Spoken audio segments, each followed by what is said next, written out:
special.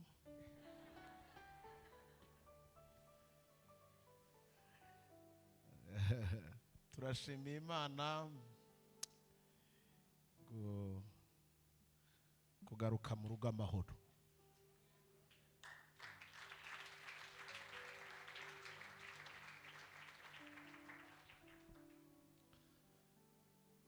Nta birebire numva nshaka kuvuga, ariko nyene no gushima. Nashaka kubashimira, mwaransengeye. Ibintu byabaye iyo mvuye byarashoboye kumanifesta yuko hari abantu bafukamye ariko baransengera. Twabonye Imana ku rwego ruri hejuru. Nabaye mu bihe mperuka nkiri umusore.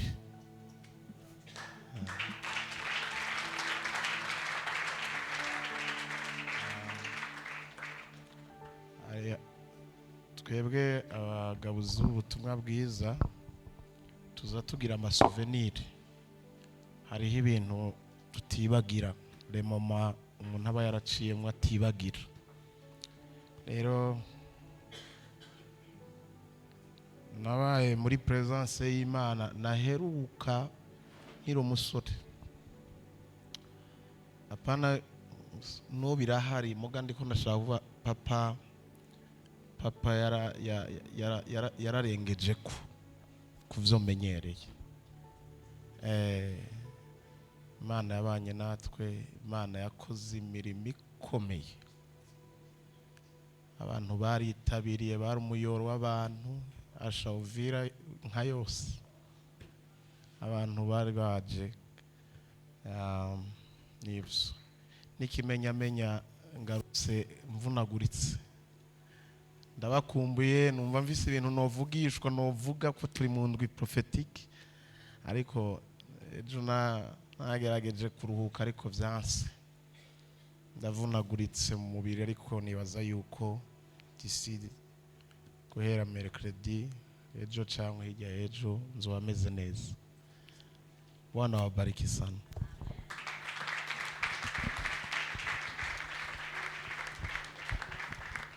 Haleluya. Igihe yaza yagerageje kumbwirira ingara, nawe nurabesha. Ahebuvira ntaririyo. Nigufu rero nabaye imyaka 4 nta na kimwe navuye umenye. Wako kuvuga ururimi rwako kwanganya Kirundi. Kwasaga rero guma wituruna kuvuga ururimi rumwe. Ariko turaryoheye kuba Imana yabagarukanye amahoro, kandi na cyane cyane icyari cyabajanyeyo cyarabaye perfect. Cyo ni ikintu cyo gushimira Imana cyane.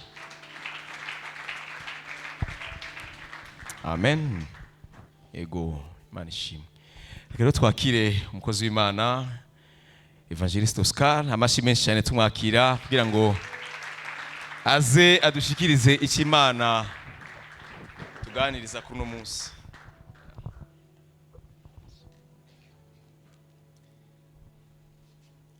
Haleluya. Manshimwe. Turashima Imana kuri mugoroba udasanzwe. Ngira kabiri omondwi iri prophetique.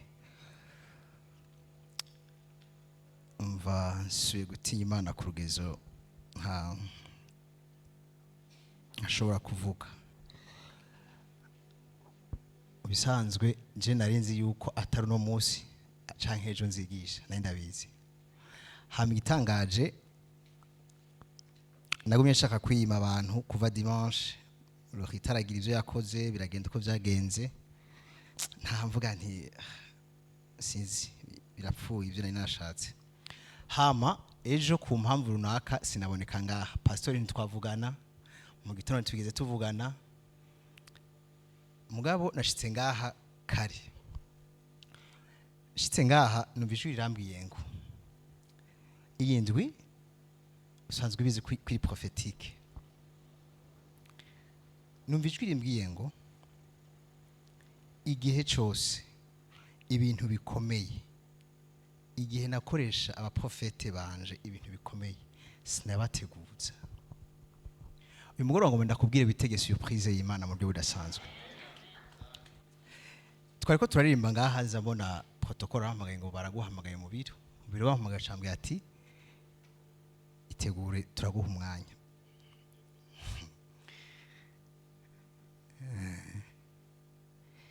Sinzi ikintu waje witeze ariko ngo ndakubwire witege igitangaza cya giturumbuka.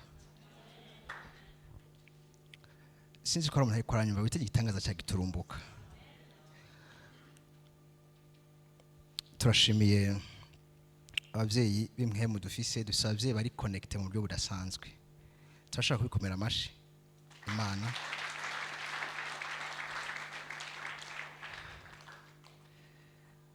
Sanzwe Imana ntishobora kuguha responsabilité zo kuyobora ishengero ngo ikwime cyo kubwira abantu. Byo ntibibaho. Ntibibaho. Abagabo rero uko ari babiri naho yo bataca Imana yababwiye ubwabo basanganye ibyo kutubwira. Rero ce n'est pas par hasard kona bicara mu biro ari babiri bakavuga ngo tumuhamagare witege ikintu gishasha.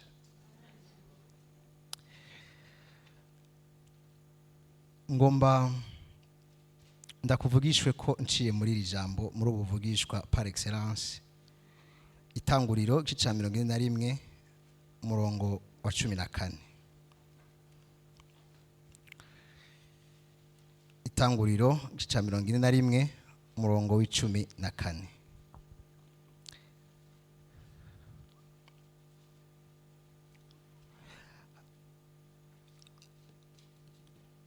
Mwashitseyo umutwe w'amajambo ngo Yosefu asobanura indoto za Farao umurongo wa 14 wonyene niwo tugomba duhagarareko. Havuga ngo maze Farao atuma guhamagara Yosefu bamukura mu ibohero giturumbuka. Ndashaka gusubinya akajambo giturumbuka. Arimosha yambara izindi mpuzu arenguka kwa Farao. Amen. Aya makuru ya Yosefu singomba ko ngo tuyasubiremwo ingene yavutse ingene yakuze arota inzozi byo ntabyo nshaka gusubiramo, ariko ngomba kuvuga ingene Yosefu ahantu yari mu ibohero yitwa umu-esclave. Bwira mugenzi wangu umu-esclave. Umu-esclave ni umusandroit, nta burenganzira na bumwe afise. Hanyuma ari mu ibohero nta burenganzira afise imbere y'abana b'abantu, mugabo imbere y'Imana n'umunyamasezerano akomeye yiteguye kuzokiza abi wabo bose. Amen. Mugabo imbere ya Farao no mu mitima ya bene nyina yitwa umugurano. N'umugurano ari no mu ibohero. Bene nyina ntabwo bari bazi ko ari mu ibohero, bo bari bazi ko bamudandaje gusa ari arakorera abandi bantu. Mugabo na Farao ntiyarazi ko ari mu ibohero muri uwo mwanya. Farao ntiyigeze amenya Yosefu kuko Yosefu yafunzwe avuye kwa Potifari. Nukuvuga ngo Farao nta makuru Yosefu yari afise. Ngomba kubwira ikintu ku munyamasezerano, nta kintu na kimwe gishika ngo cyitwe igihamana. Kuja muri prison kwa Yosefu yari connection iri direct izomuhuza na Farao, kuko Farao muri Egiputa niwe rafise ijambo rya nyuma rizotuma Yosefu ahagarara mu cy'Imana yamubwiye. Amen. Ahantu rero ntibatubwira igihe yaramaze mu ibohero, mugabo icyo batubwira nuko yari mu ibohero.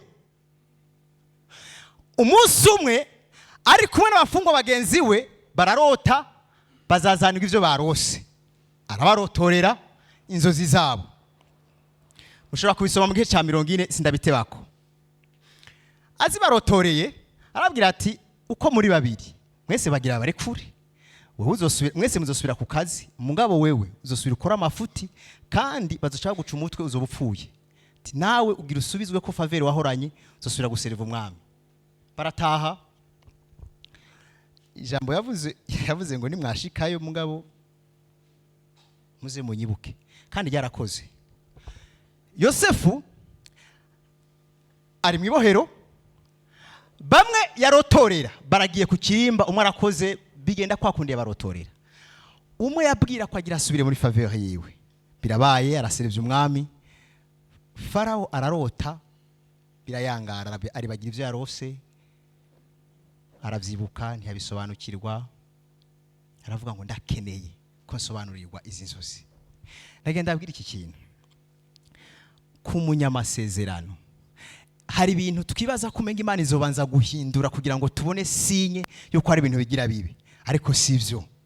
Hari igihe twiyumvira kumenga tuzobanza kubona etape runaka z'impinduka. Oya, nagomba kubabwira igihe uzobona ibintu bisa n'ibifise ishusho, kuramo kwizera. Kasubire iki kintu, igihe uzobona kumenga uracafise plans wawe zishoboka, kuramo ikintu cyitwa kwizera. Kuko kwizera na amaso akwereka ibitabonwa n'amaso, ukavuga ngo ni ivy'ukuri. Gushikaha Yosefu nta kintu na kimwe cyari bwo kimwereke yuko ashobora kuzokiza biwabo, nta cyari kihari. Mugabo inzozi za Farao zituma ko umuntu ashobora kugira gute gusobanura inzozi ziwe. Yambohe yari ifunganywe na Yosefu, iramubwira ngo twebwe hari iyo twari dufungiwe, twari dufunganywe n'umuhungu w'umuheburayo. Uwo muhungu twararose inzozi aradusobanurira, kandi uko yabidusobanuriye niko vyagenze. Nibaza yuko na wewe izi wawe wo mutumako yogira ica kumariye. Bibiri ivuga ngo uwo mwanya Farao nta nama yakoresheje, yavuze ngo amutumako. Amaze kumutumako ng'ibintu vyabaye, bamukura muri prison, arimosha, baramwambika, arenguka imbere ya Farao. Nagomba kubabwira iki kintu, ibi bintu vyose nta kintu na kimwe kigeze kibwira Yosefu ngo ugira utumwe ko ngo banza witegure ngo gira gutya na gutya. Oya, giturumbuka, bivuze ngo nta kintu yigeze gira gute, nta cyamubwiye, ntaco yibwiye nawe araho abonye. Nagenda babwire na Yosefu ubwiwe muri uyu mwanya yaragize ubwoba, yaratunguwe. Akuwe mu ibohero, abanje kumobwa. Mu bisanzwe iyo bagomba abantu bize amategeko, ahantu hari itegeko ryo gupfa, ahantu hakiri igihano cyo gupfa, umuntu bagomba kwica, hari ibintu bimwereka ko agira apfe. Afise imishatsi barayimwa, bakamufunga mu maso ntamenye yagiye, bagera kumutekurira igitambara, bamushikanye kuri bare, bagira musomera ingingo. Yosefu nawe muri uyu mwanya bamutwaye nk'umuntu asa n'ugiye gupfa. Mugabo birivuga ngo gukurwa, intego nyamukuru yo gukurwa mu ibohero kwari ukurenguka imbere ya Farao. Arengutse imbere y'utamufungishije, arengutse imbere y'umukuru w'ikirenga muri ico gihugu, kandi abanje kubona impinduka za giturumbuka, abanje kumobwa no kwambika iyindi myambaro. Umwambaro wose ugira insobanuro.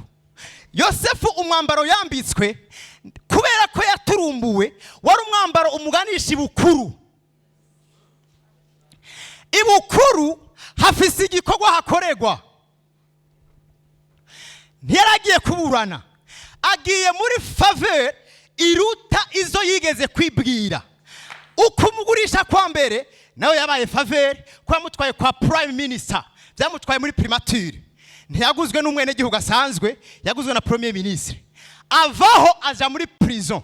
Nagomba kukubwira wa munyamasezerano bucenga kuri uyu mugoroba, ntaco bitwaye ikibanza urimo uyu mugoroba.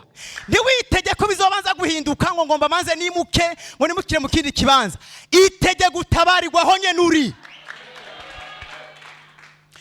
Ahantu mubandanije muhasoma, nta hantu na hamwe bigeze bafuta kuri Yosefu ngo bamukure mu rutonde rw'abagurano. Yarinze arenguka kwa Farao acitwa umugurano. mugabo yari umugurano ari amezure yo gusobanura indoto umwami yagize. Bana b'Imana uyu munsi twibwira kumenga nzobanza kubona amasinye ambwira ikintu runaka. Nagenda kubwire gushika kuri uyu mwanya Yosefu yaracitwa umugurano. Mugabo abo umugurano ashobora kugirirwa icyizere n'ijuru ryo kuja gusobanura ivyananiye abidegemvya. Ijuru rigomba gutabara umwana waryo riza rikreye ibibazo. Ijuru rigomba gutabara umwana waryo riza rirema ibibazo. Nagenda kubwira nimba hari ikibazo uri kurabona mu muryango, vuga ngo ndi umukandida ari ideale wo kugira ngo ntunganye bino bibazo mu muryango. Reka nampise nimba tubona uyu munsi mu Burundi hari ibibazo, nuko hari abana b'Imana Imana ishaka ko babazye kugira ngo bashobore kugira gute, bashobore kuduga. Nta mwana w'Imana n'umwe yagize aronka promotion biciye mu mutekano.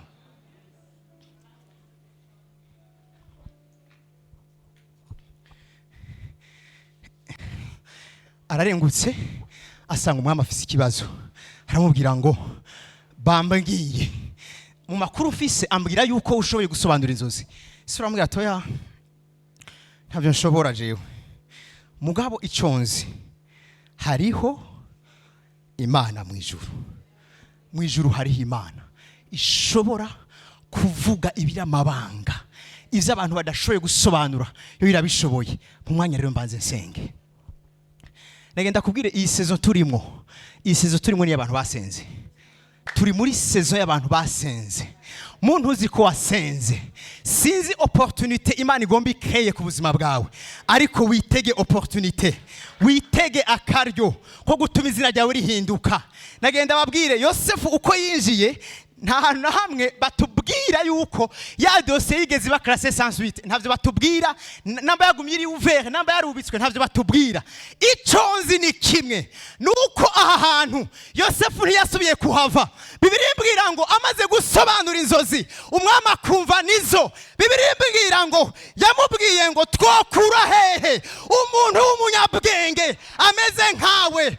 Yosefu ntiyishuye, ariko Farawo ubwiwe aravuga ngo nta wundi ni wewe nyene.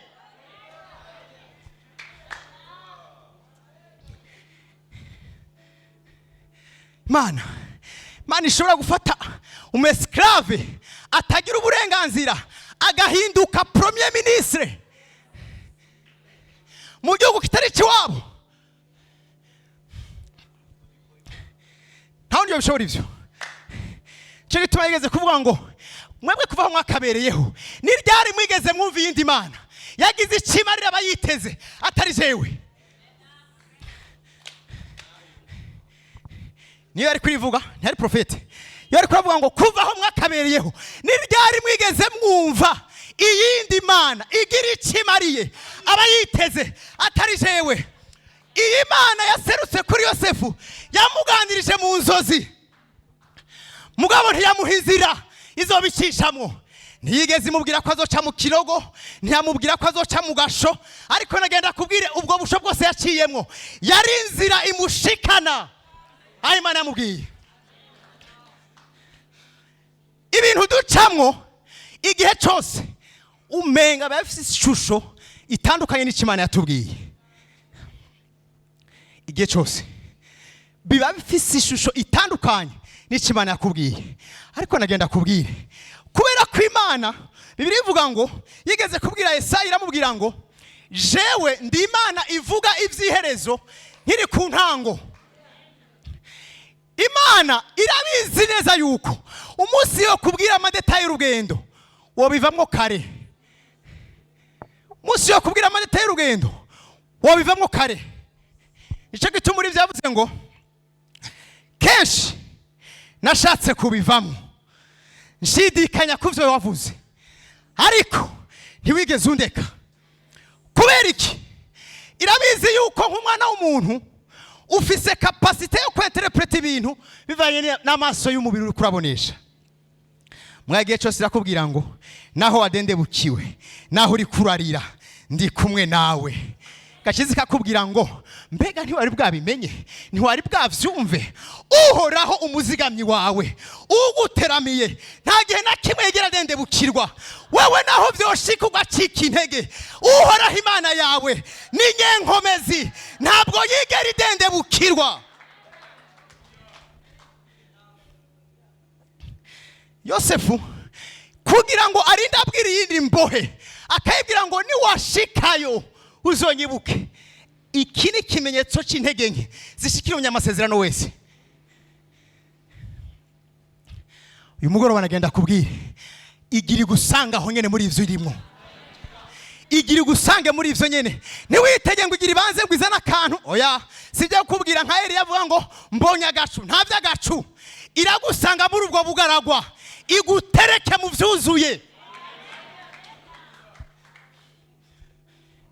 Yosefu yeretswe inka arazinterpreta, amaze kuzinterpreta mu bisanzwe occasion nyamukuru kuri Yosefu ni kwari gusobanura inzozi oya, kwari guhabwa opportunité ya gestion muri iki gihe cy'uburumbuke. Namuranyumvise icyari gikomeye kuri Yosefu ni kwari gusobanura inzozi oya, kwari guhabwa uburenganzira bwo kwegeranya ubu mwimbu kugira ngo inzara iri kwiratera mu myaka 7 izokurikira niyashika izosange ariwe mugwiza atunga ariho ashoboye gusohoza ikimana yamubwiye. Hari igihe tuborezwa no kubwirwa no kwerekwa, ariko ntibiherera mu Imana ntereza mu kwerekana. Imana ntirangiriza mu kwerekana, Imana irangiriza muri concretisation y'icyo yavuze kugira ngo icyambike umubiri. Ahantu Yosefu ntiyari ko aratahura ivyo arivyo, yaraciyita umugurano, yaraciyita umuntu afise dossier muri parquet, yaraciyita umuntu afise dossier kwa procureur general itarakugwaho. Mugabe Imana imwitegereza ntiyamubona nk'umuntu afise urubanza, yamubona nk'umukandida ideal wo kugira ngo atunganirize bene nyina. Uyu munsi sinzi ivyo urimo, uyu munsi sinzi ivyo wicayemwo, ariko nagenda kubwire Imisi umaze uri kurasenga witege igitangaza cyagiturumbuka. Ewe Yehuwe, nagomba kubabwira umuvugishwa Eliya, Imana yaramubwiye ngo subira inyuma mu bintu bihambaye ugomba ukore. Urarobanura umuraprasa wawe ni Elisa ngurya, ikindi urarobanura n'umwami wa Isirayeli. Nta hantu namwe biri twereka ko Eliya urya mwami yamurobanuye, ariko urya mwami yaje kurobanurwa n'uwamuraprasije. Elisa ngwaze Imana iramubwira ngo manuka, nawe ntiyamuteguje, ubaze muri assemblée y'abantu usanga muri ryanzu, ubaze ngo ninde yitwa Yehu, umukureho umudugane mu cyumba cyo hejuru, umurobanura umubwira uti uku nikoraho agize, ubaye umwami wa Isirayeli, hamucuvaho wiruka. Bibiliya ivuga ngo na Yehu ubwiwe muri uwo mwanya ntiyarazi ivyo ari byo, ni nkuko zone umuntu araje ngo ninde yitwa Fistonga, ni jewe cyatugende, ramuduganye. Hari bitangaza bidakeneye agakuku,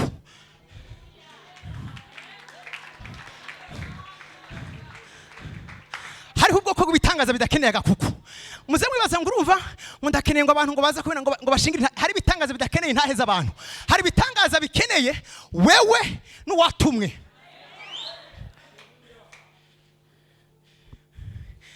Iki gitangaza cya Yosefu abantu bakimenye, yari umufungwa mugenzi we yabwiye Farao, hanyuma na delegation yagiye kumuzana.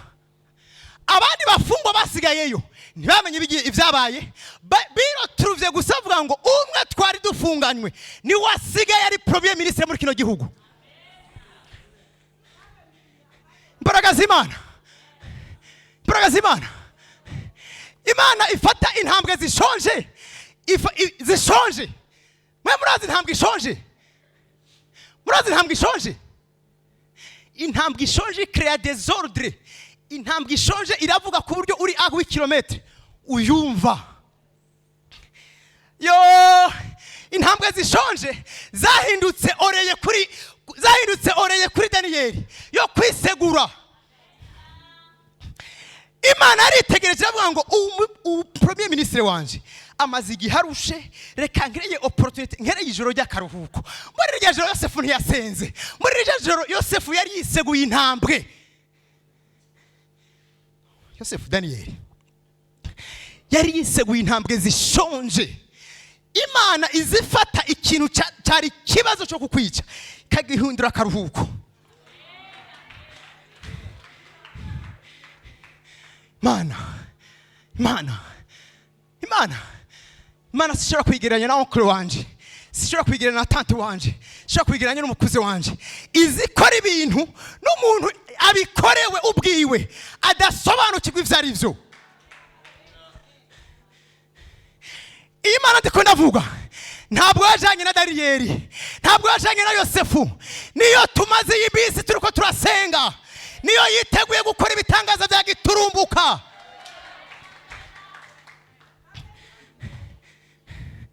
N'ubu wovaha, n'uyu mugoroba wovaha usanga hari vyakoretse aho hanze. Ntibisaba ko tubibona, ntibisaba ko jenda bibona, ntibisaba ko vuga ngo witegure ngo uzo gukorera ikintu. Oya, ndasubiyemwo, witege gutungurwa, witege gutungurwa. Bibiliya imbwira ngo Zakariya yari umugororotsi, be na Elizabeth bombi bari abagororotsi, barasenga ariko bari bafise ikibazo. Mu bugororotsi bwabo hari ikibazo. Bene data, abantu barashobora kukujija kwera ikintu runaka kitaratungana, ariko nagenda kubwire n'abagororotsi bizabishika hakagira utuntu datungana kwera impamvu. Bibiliya ivuga ngo Zakariya ari ku gicaniro ariko arahereza nkuko vyagezwe, marayika musanga ku gicaniro. Nagenda babwire haza haba ibitangaza byo ku gicaniro abantu batabona.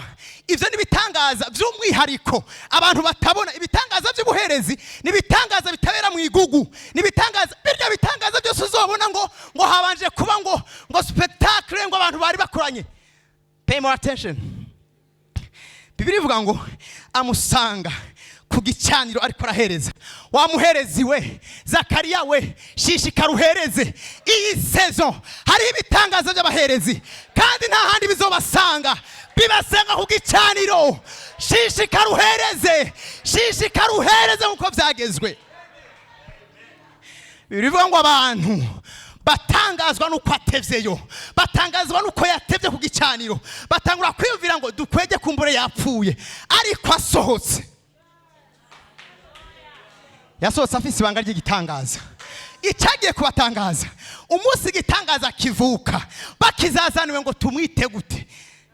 Babona toyi ikaramu n'urupapuro avuga ngo nimumwite Yohana. Hari ibintu bene data, hari igitangaza uzugira confusion n'abantu ngo wacise izina kimeze gute. Igihe mwagihabwa ntimwari kumwe, cita uko yaguhamagaye yakubwiye, cite uko uwagusanze ku gicaniro yakubwiye. Hari amazina azava mu nyonga, ayo mazina ntazagiwe ko discussion. Abantu bose baciye bavuga ngo nivyo nitwe Yohana.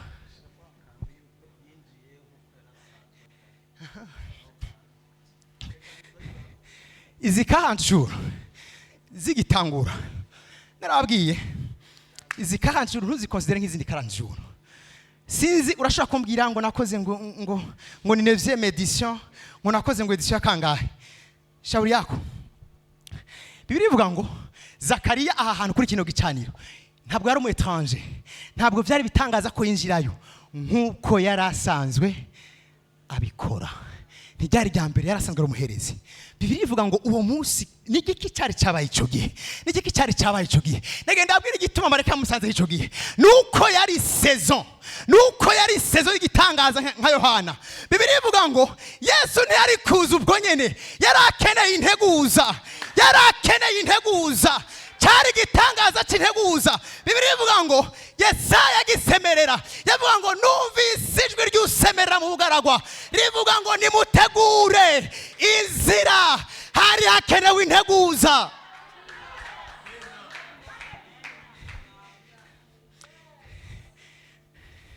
marayika ngo aze arambwira ati umviriza rero ndabarahiye mwitege ibitangaza biri précis, ibitangaza bifite précision. Yaramubwiye ngo Elizabeth umugore wawe, ntiyamubwiye uwundi muntu, yamubwiye ngo Elizabeth umugore wawe azokuvyarira umwana w'umuhungu kandi uzumwite Yohana.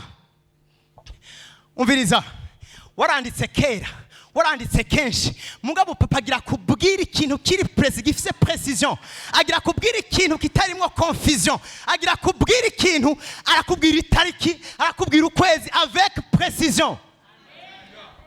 Bibiri ivuga ngo Yesu agiye ku kiyaga ahasanga abagabo bamaze kurambirwa, bamaze kubivamwo. Nkuko uyu mugoroba nawe wicaye aha, ndazi hari abantu bariko barandavuga ati nakwishusha, reka natwe kudushusha, turarambiwe, tumaze mu gihe kirekire, ndakeneye uduze ukwizera iri rimwe, nyizera uduze ukwizera iri rimwe, nyizera uduze ukwizera iri rimwe.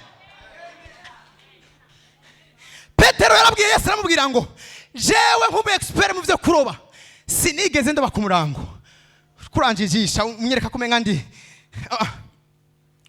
ko birivuga ngo Yesu aramubwira ngo terera urusenga rwawe iburyo bw'ubwato uraronka.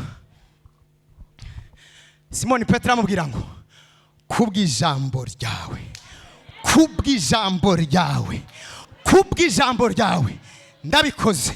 Bibiri ivuga ngo babigize bakubaha bagaterera iburyo bw'ubwato, baroba ifi ziruta izo bigeze baroba mu majoro yose.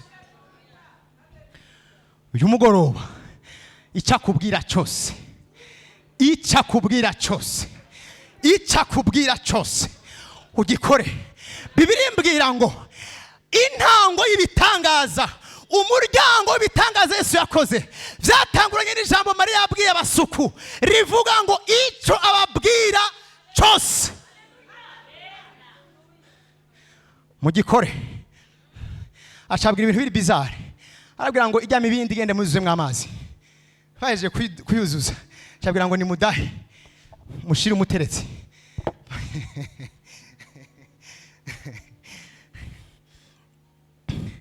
Nimba ça peut arriver yuko twatanguye izi 40 jours buji yitwa kwizera kwawe yarazimye, uyu mugoroba domeka buji ukwizera kwawe, domeka buji ukwizera kwawe.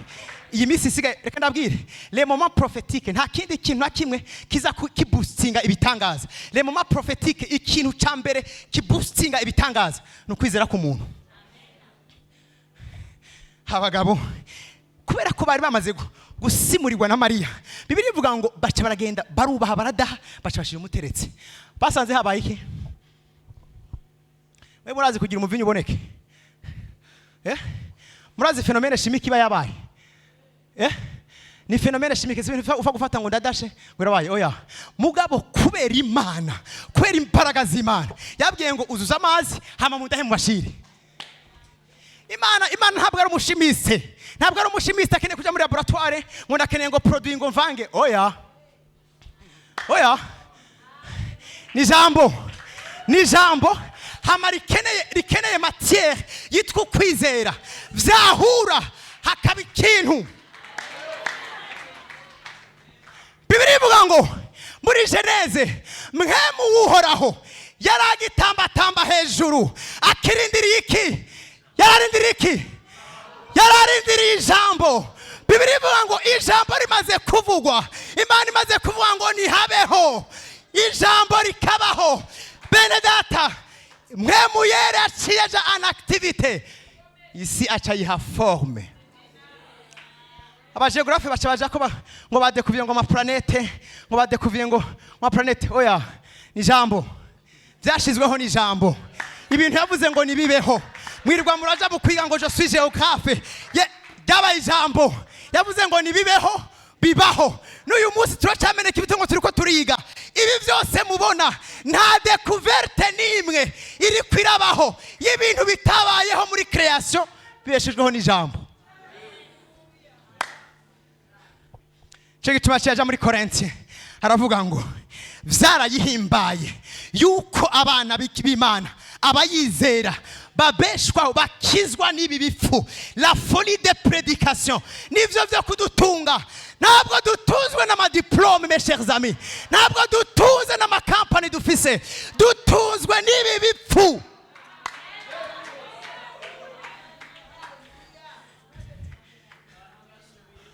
urambwira ngo usama diplome genda ugire monitoring y'abantu bafite ama diplome niwe wa mbere wayironse ni wowe genda urabe imvoyu zize za Russie genda urabe zatembereye isi zirigwa ziranywa itabi n'inzoga zitagira control zifite ama diplome we mugabo na airport ntayuzi ufise karanga muntu gusa na passport hauna mugabo kubera ijambo umunsi umwe yakubwiye ngo nzokugirira neza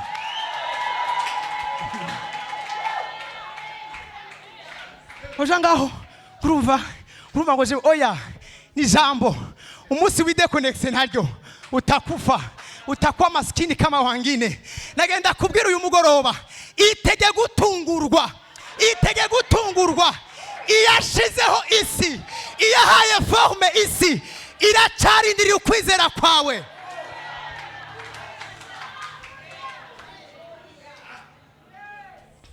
Zarabwire iki gihugu nta bantu babiri gikeneye igihugu cy'u Burundi keneye umuntu umwe Imana yavugije Ezekiel amubwira ngo narondeye umuntu umwe wo muri bo yohagarara mu kirengero kugira ngo ngire gute nkizi igihugu mwanara mubuze uyu mugoroba woyibwira ngo uyu munsi ndagusubije ndi wa muntu warondera ukabura ndahari mu kwizera icyo wavuganye natwe zoraba Imana ishobora gupermeta ko ibintu biparangana gutya mu gihugu kirimo abantu bazi ijambo ryayo no iri kuri target yo kuvuga ngo nkeneye kuraba umuntu afise mindset imatage nico navuze peze ndamupromoting amen hallelujah hari umuntu yumva ukwizera kwaduze muri uyu mugoroba hari umuntu yumva ukwizera kwaduze kuri uyu mugoroba ndabarahiye mukabona twijiye muri December atakintu kiraturikana muri gravity reka nabwire umunyamasezerano afise ukwizera ndamugereranya na bombe a retardement irindiriye umwanya gusa igihe cyose iyo bestaye ibombe canke imisire barakronometa bakavuga ngo umwanya runaka irexplosa munyamasezerano wicaye ngaha vuga ngo umwanya n'umwanya ndaturika umwanya n'umwanya ndashwanyuka imbaraga ziraje wa munyamasezerano we vuga ngo umwanya n'umwanya ndaturika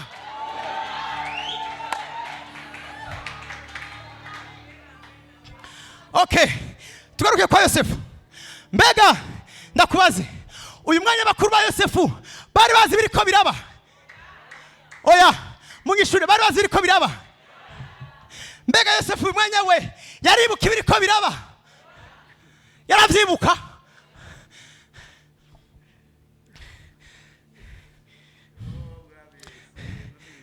biriko biraba na Yosefu ntigeze yibuka ko biriko biraba iyi prophecy nagenda babwire uyu mwanya y'amajambo ntabwo ikiri prophecy ubundi prophecy bibiri tubwira ngo iki bibiri tubwira ngo prophecy fata umwanya wicare uyirindire niwabona bibaye izo bari prophecy uyu mwanya y'amajambo ntabwo ari prophecy kubera iki nta mwanya wo kurindira uhari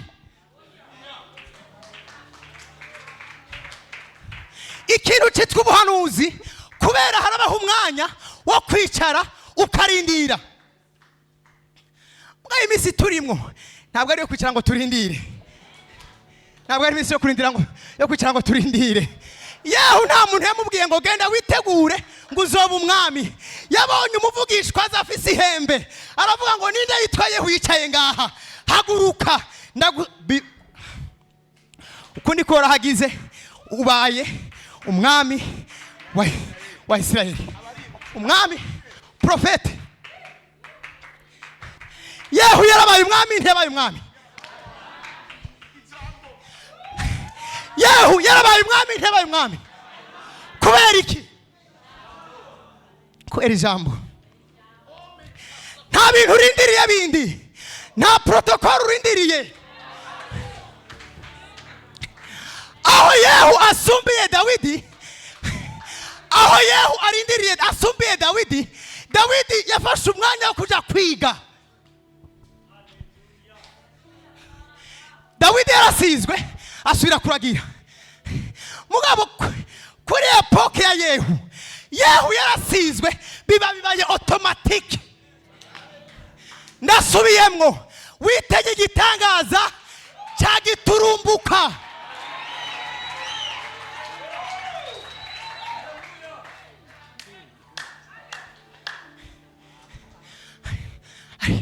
Va mu bintu byo kurira ngo arinde kwagaza nguruma ngo ndakubonye oya ntavya ndakubonye.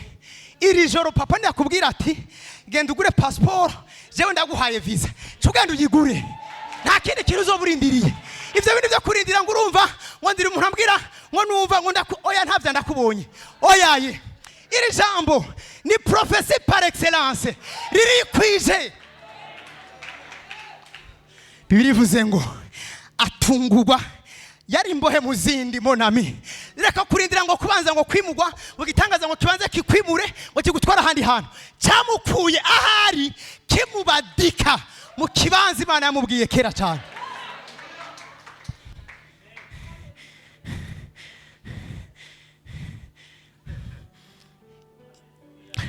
Ngurumva ngo jewe ngo nta n'ikimenyetso ndabona. Urindira ikimenyetso. Iyi sezo si ibimenyetso.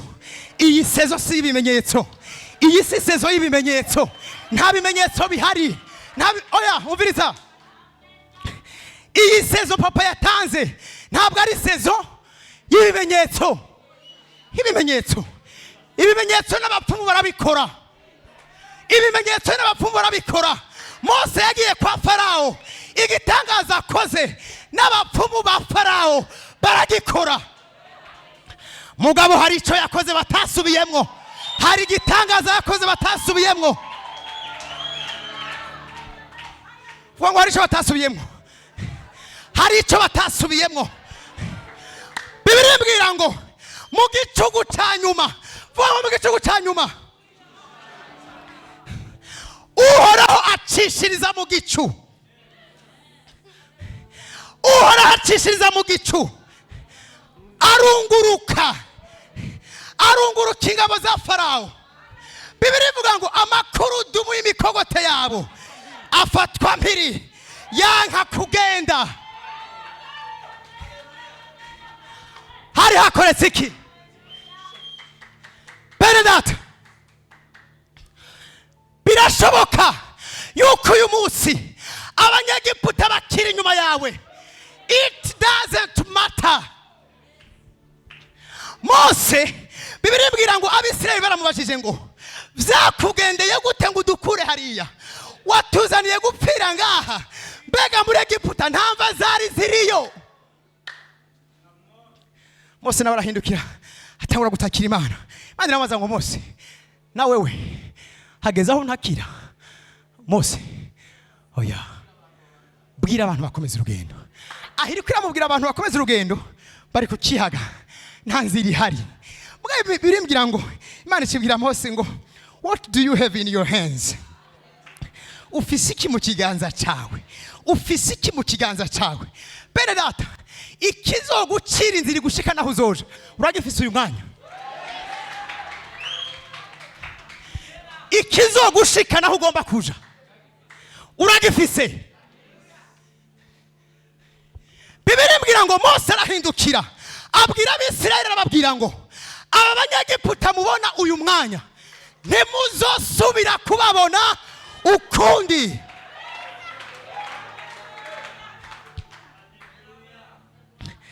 Ntabwo ari Imana ari mubwiye. Ntabwo ari Imana ari mubwiye. Aba banyagiputa mubona uyu munsi ntimuzosubira kubona. Ngira mpanura umuntu ari ngaho umugoroba. Ivyo bibazo uri kurabona uyu mugoroba.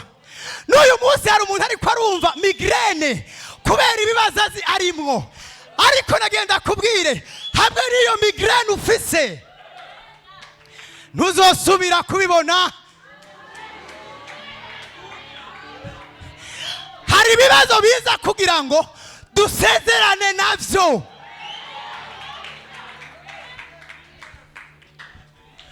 Umunsi wa nyuma Farao yemezwa gutandukana na Mose. Bibiliya ibwira ngo yabwiye Mose aramubwira ngo ndakubujije que ça soit la toute dernière fois ndakubona mu maso yanje kubera nasura kubona nanda kwica. Mose acafata autorité aramubwira ngo uvuze ko nanje ntuzosubira kumbona mu maso yawe. Umviriza nibyo uri kurabibona nivyo, ariko fata autorité yasowa wo mwijuru ubibwire ngo this is my last time yo kukubona.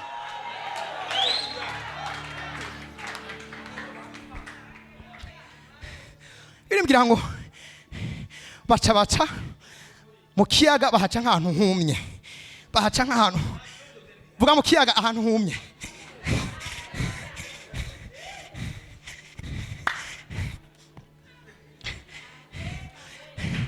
Ahantu hari kiyaga uhabonye terre solide, ahantu humye.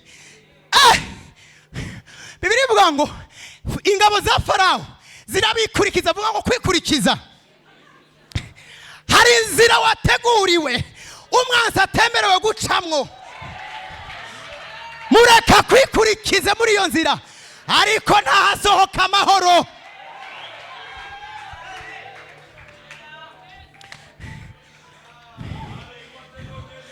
Bibiliya ivuga ngo Umwisirayeli wa nyuma amaze kujabuka, amaze gukandagira, bari bagifise ubwoba dadi, basa bari bagifise ubwoba kuko barahindukira bakagira gute, bakababona. Mugabo Umwisirayeli wa nyuma asohotse, Umwisirayeli wa nyuma asohotse, amaze gukandagira ubutaka bwubutse butarimo amazi, Imana ibwira Mose yamubwira ngo hindukira, hindukira, hindukira.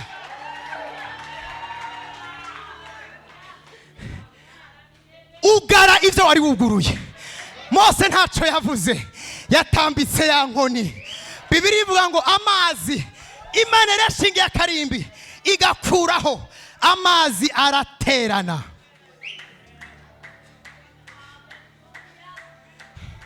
Farao harakantu ngomba ndabakosore ntimze musubire gukora kwikosa. Farao ntiyagiye mu kiyaga. Farao yabaye umu assistant w'igitangaza Imana ikoze. Imana yaramweparanye kuko kuva mu ntango Imana yabwiye Mose aramubwira ngo nziyerekana kuri Farao, nzokwiyerekana kuri Farao. Byari bikeneye ko Farao asigara kugira ngo abone icy'Imana yavuze gisohoka. Umunsi wa mbere Mose ashika kwa Farao yaramubwiye ngo ndiho yantumye, amubaza ngo ndiho ninde, who is ndiho ninde, ariko hari umunsi yamubonye imbona nkubone. Umvise ndababwire, Egypte à l'époque yari première puissance mondiale, yahomvye umunsi yikurikiza abana b'Imana.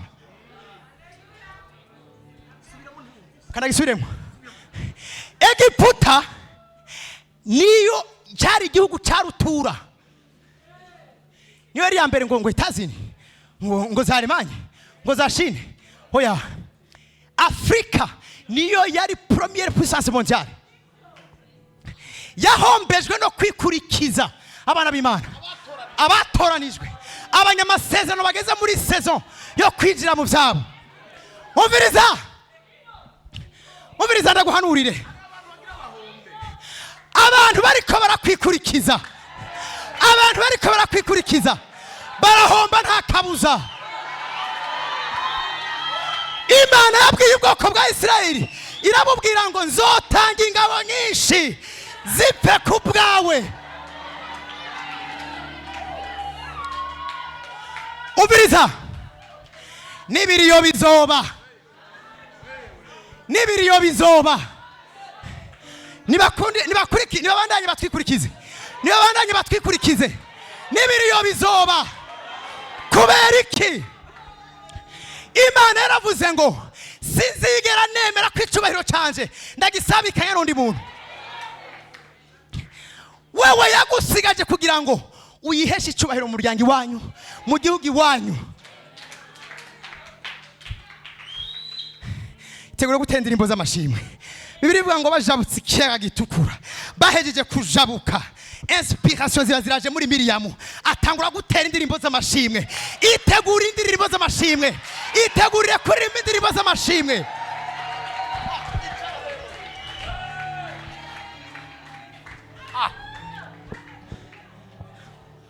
Why? Kubera iki? Iyakubwiye sinzi igihe yakubwiriye, sinzi n'igihe giheze yarakubwiye, ariko birivuga ngo yoyo iri kuri garde, irateramye kugira ngo ijambo ryawe rigira gute. May God bless you.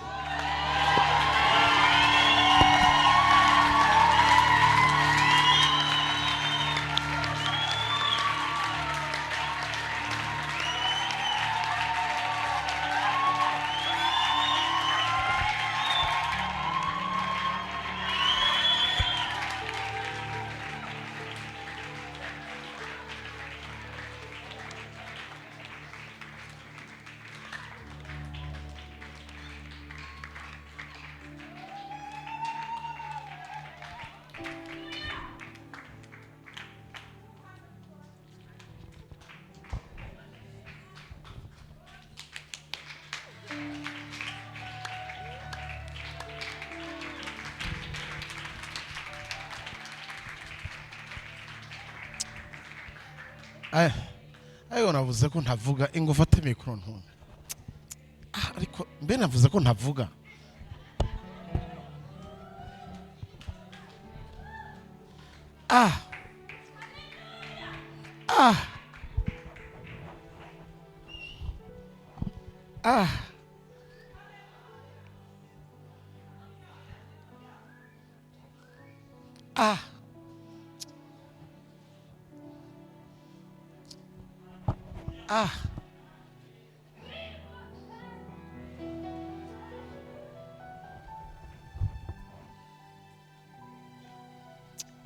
Dukomere Imana amashi.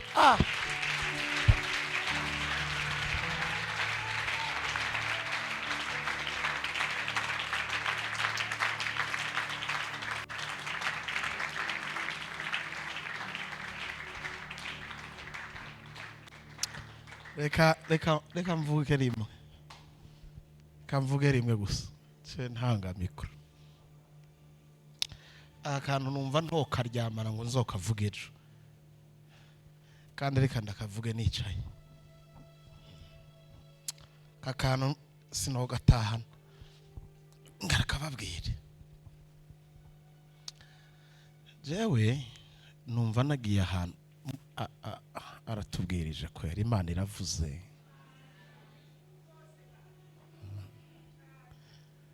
Turagushimiye papa.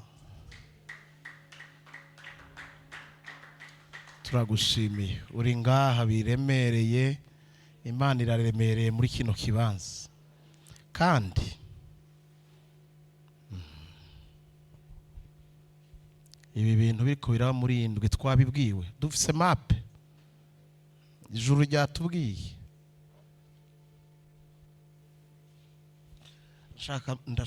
Ndashaka murabe uyu mudadi wacu bana.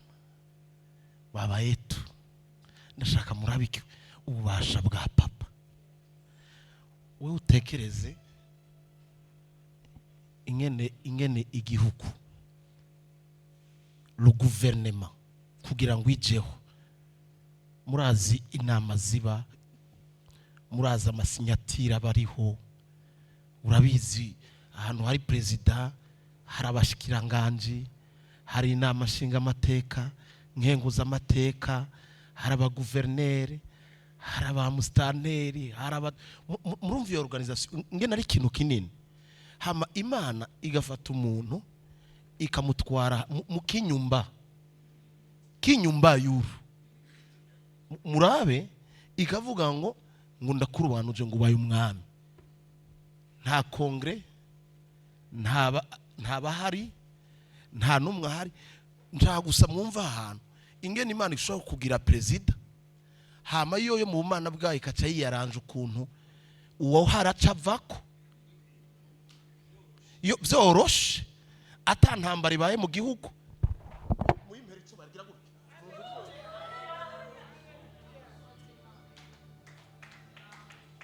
Kandi ikamenya bikuraho n'abandi bona ko ari sawa bokorana na yeho. President kamukura atantambara ibaye, first lady kamukura atantambara ibaye, icegera cibi kamukura. Umuntu yagizwe president mu cyumba. Ndabiro muri kumwe mubwire ngo iyo Mana ishobora kumanaginga ibintu nk'ibyo, iri capable yo gufata umuntu atavyabona, atabantu bahari, ikamuhigira umwami kandi akamuba. Irananiwe nako kabazo kawe wewe. Mumbarize irananiwe utwo tugorane twawe tw'amafuti. Imana idiringa n'igihugu. Imana ikuraho igashiraho. Atantambara zibaye, atanduru. Igihugu kigayoborwa mu mahoro, ariyo yakuyeho umuperezida igashiraho wundi, ikabimanaginga. Nta birebire. Ico tuzi nuko yewe yabaye umwami, yarayoboye igihugu imyaka myinshi kubera Imana yavuze. So bibazo byawe byo itegure, gira utwenge.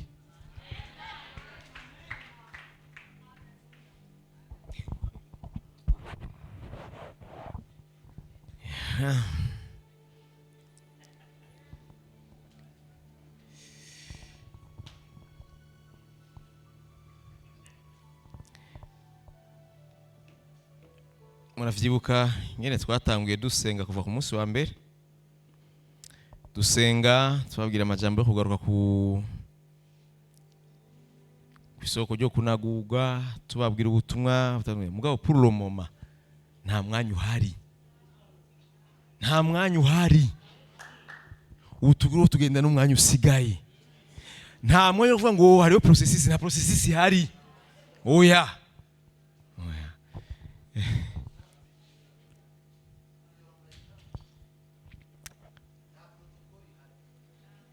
ntavyo ibitangaza vy'ubu, nta processes, nibikeneye processes, nibikeneye.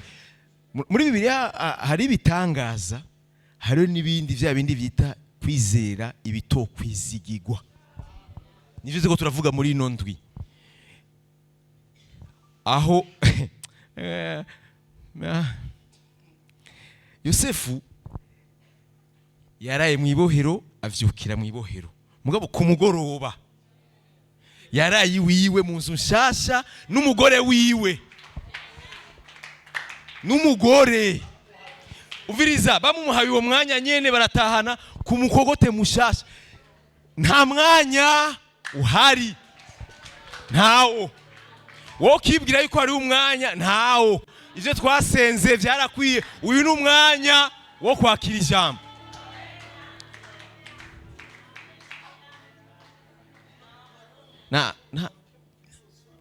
Nonabwire ino ndwi sinzi ko nzosubira kuvuga, sinzi ko nzovuga, ntavyo nzi. Mwaburika mvuga aka kantu kanje muno munsi. Igihe ariko arigisha nimvi nakiguparataje, ndavuga ni nimvire kuri iki kimuga cyari cyicaye ku irembo gitwa Giza. Mu bisanzwe mu vyo yari yumbire nta giturumbuka yari iteze kuva kiba. Weraziti aba batipe nta kindi cyanzanye no munsi bava nta kunteruzo. Bwira mugenzi ati nta mwanya uhari.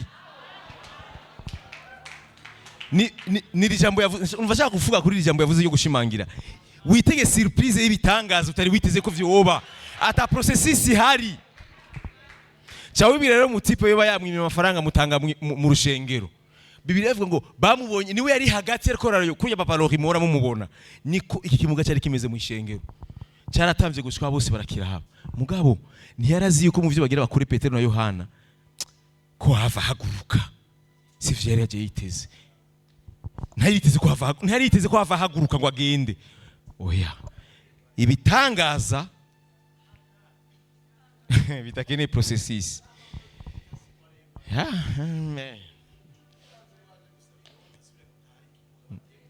nivyo yarazi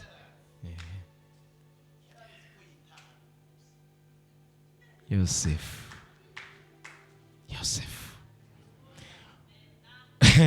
niwe wenyine Imana itahaye umwanya wa fiançailles.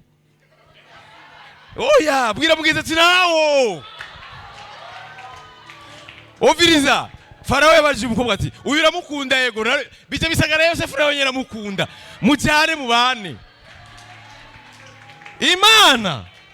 Imana uviriza ivyo wowe uvira ngo bikeneye umwanya biri muri wa mwanya uri wakuriza murya mwanya wakuriza niho wabereye mugabo pour le moment nta mwanya ntawo Imana yari yamuvuga ati uzokunda Yosefu rero yezo gukunda muzoja mubana mariage imbere ya Farao titre imbere ya Farao nta vy'abagasoze nene aho nyene eske subirira muti nta mwanya uhari ntawo nta mwanya wo kwitega ngo ndarindiriye ngo ntawo sinamenya ni je ndangiza ni urangiza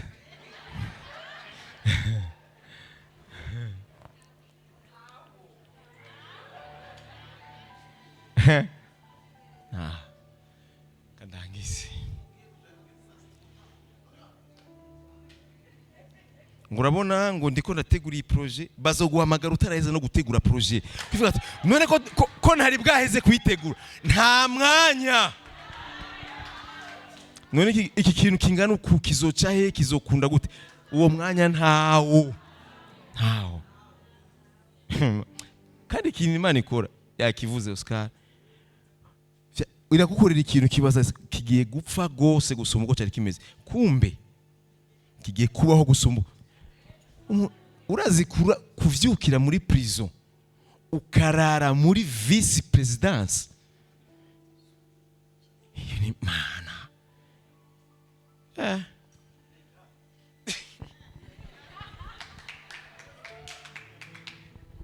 urumva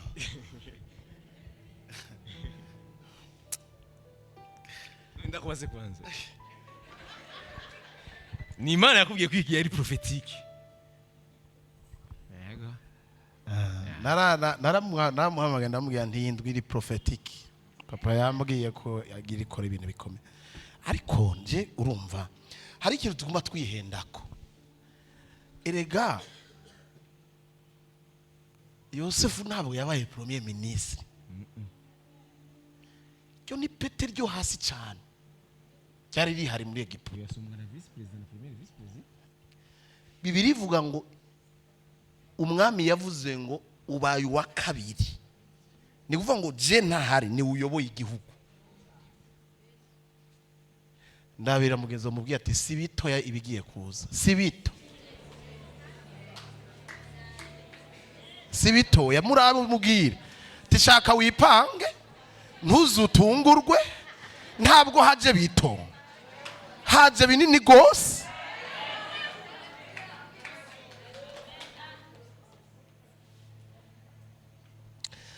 ariko mvuga akantu rero uvuga agatuma subira kuvuga uravuga kabisa urumva Zekariya yagenda yarasanzwe ari umuherezi mugabo yagenda guhereza arondera ibisubiza abandi Umusi yatevyeyo ntabwo yatevye kubera yari rendezvous yiwiwe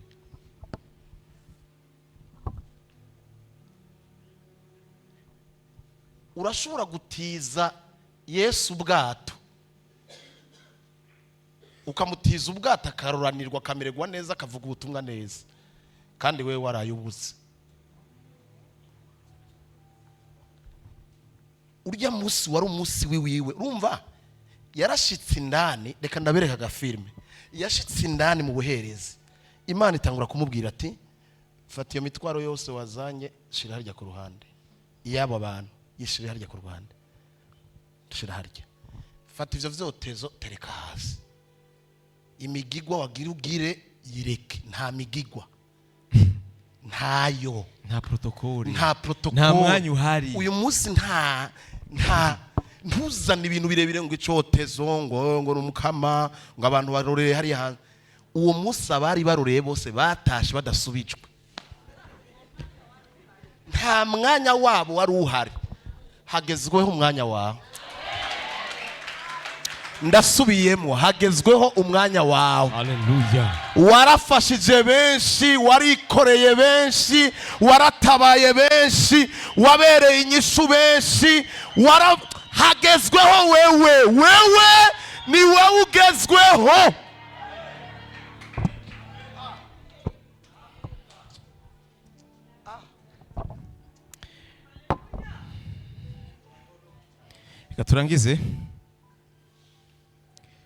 Turangize numva shaka ijambo ry'Imana avuga ngo imwe bavugishwa nibo bayiganza. Ariko mwene data ni wizera Imana gusumba uko wayizeye, ni wizera Imana gusumba uko wayizeye, kuko Imana irashobora kugutangaza mu munsi umwe, mu mwanya umwe, mu mwanya isase. Iri capable kandi nta bindi bintu bikenewe. Wowe ukeneye kwemera ikintu kivugwa ngaha gusa, nta bindi. Ukemera ukavuga ati Imana iki kintu ndacyemeye, niyumviriye. Oya ngira mvuge, oya reka dusozere turangize. Bariko baranyibutsa abantu bakuwa Mungu batari ngaha, twaratanze amamvelope y'ishikano ryo gushimira Imana kubwino minsi 40. Ego abatazirose murashobora kuza kuzitora hama dufate utayironse utanga utari ngaho kwa Mungu cyangwa abavukanye basengera ngaha bari muri no minsi 40 bashobora kuza kuzitora kugira ngo kore igikorwa cya acte prophetique cyo kubwira Imana ati ndagushimiye yuko ivyo naguseze muri iyi minsi 40 ko wabinkoreye. Amen. Nimba mutari mba mwese mwarazironse sawa, abatarazironka bashobora kuza gutora.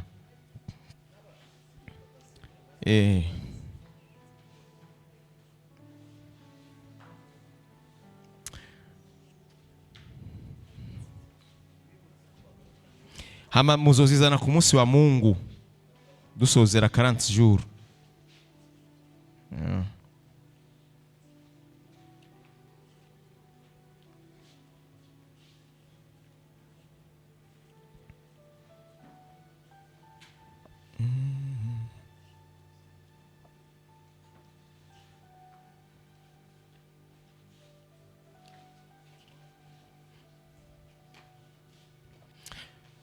Bishop kanda gusabe udusozere uduhezagire turangirize programme y'ino munsi.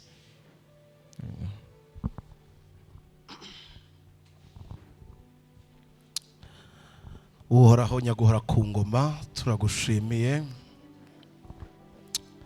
turaguha icubahiro, ishimwe ni iryawe, amashimwe yose akugarukeko.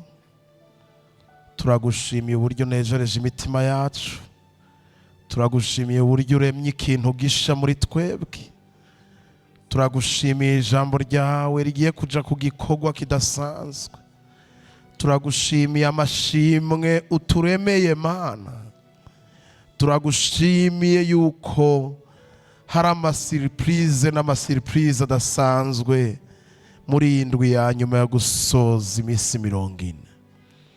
Tugarukanye icubahiro kuri wewe, tugarukanye amashimwe kuri wewe, turagukengurukiye yuko uri Imana iri kumwe natwe, turagukengurukiye kuri Imana ivuga bikaba, wategeka bigakomera. Ubane natwe tugiye gutaha dushikane mu mago yacu amahoro, tuzigamira imiryango abatashoboye kuboneka bose hirya no hino, komeza kubagirira neza. Mwami Imana,